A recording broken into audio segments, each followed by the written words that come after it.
Hi everyone, welcome back to another video from Webtech Tutorial.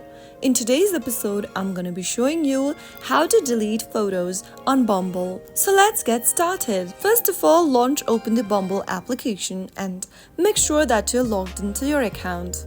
Once you're signed into your Bumble account, tap on the profile icon at the bottom left corner. This will then open up your account's profile. Tap on your profile picture from the options and tap on Edit Profile. Now you will be able to see your photos and videos that you've uploaded for your profile.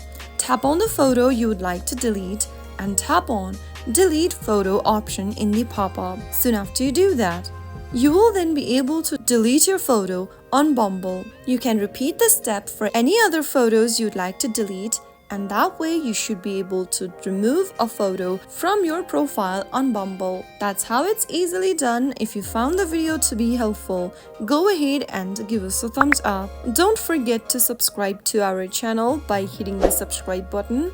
Also, press on the bell icon so that you'll never miss another upcoming upload from us. I will be back again in the next video. Thank you for watching.